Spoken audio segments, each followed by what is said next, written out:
Patient.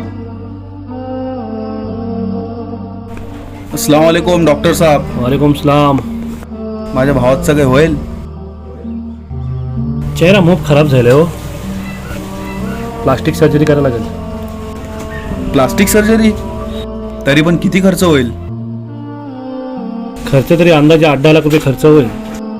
8-10 lakh? Doctor साहब, plastic मी आणून दिला तर? मग एक काम करा, काय काय? थोडीशी फेविकॉल पण आणून द्या. मी चिटकूनच देत आहे. काय डॉक्टर साहब? काय डॉक्टर साहेब, चल. मोठा आईलाय प्लास्टिक आणू काय.